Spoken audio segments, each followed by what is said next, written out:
عندما أصاب راموس كتف صلاح بدأت حملات التهجم والسب على الإسباني في تويتر وكل مواقع السوشيال ميديا على الرغم من كره بعضهم لليفربول.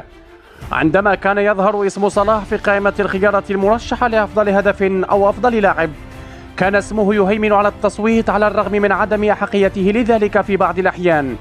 عندما حدثت المشكلة بينه وبين الاتحاد المصري وقف الجميع وسانده على حساب الاتحاد.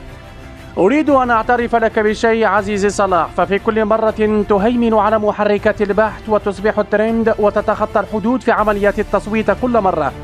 كنا نحن من يقف خلفك، ليس جمهور ليفربول ولا جمهور البريمير ليج، بل نحن المسلمون والعرب الذين رأوا فيك مثلهم وممثلهم.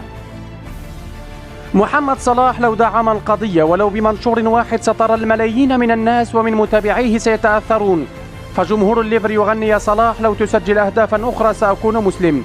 نعم الأسطوري لن يغير الأحداث، لكن على الأقل سيتسبب في تغيير معتقد كبير عند ناس معظمهم لم يسمعوا سوى من وجهة نظر واحدة. في الأول والآخر محمد صلاح هو مجرد لاعب كرة، لكنه مؤثر جدا، وحاليا هو أشهر وأثقل لاعب إعلاميا في الدوري الأقوى في العالم. محمد صلاح وصل تأثيره في إنجلترا لدرجة أن الأطفال هناك عندما يسجل الأهداف يسجدون ويقلدونه. هناك من يقول أن تغريدة صلاح لن تغير من الواقع شيء، لكن أثناء التوقف الدولي كان من المقرر أن يكون هناك تضامن مع إسرائيل كما حدث مع أوكرانيا، وتراجعت بسبب بعض اللاعبين الذين وقفوا بصف فلسطين، لذلك لا يجب الاستهانة بالرأي العام. لو كان صلاح اختار الصمت في أحداث سبقت ولا يتدخل في شيء، فهنا لا يجب علينا إجباره على الكتابة وتسجيل موقف. أما أن يجتهد صلاح ويسابق الوقت في الكتابة والحديث في أي حدث في بريطانيا من تعزية الملكة وبعض الكوارث التي تحصل حول العالم، فهنا علامة استفهام كبيرة. في كل مرة كنت تحتفل بالكريسماس كنا نغض الطرف عن ذلك ونقول بأنه أمر عادي.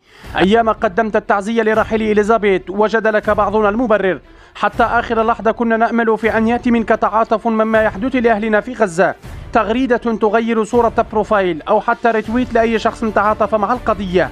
كنا لنستاه من تأخر خطوتك، لكننا كنا لنجد لك عذرا كالعادة، لكن أي من ذلك لم يحدث.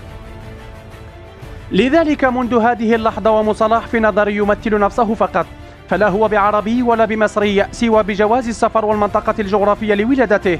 أما فيما عدا ذلك فالرجل الأوروبي صرف يخشى على حظوظه في البالون دور أكثر من خشيته على إخوته في الدين والقضية.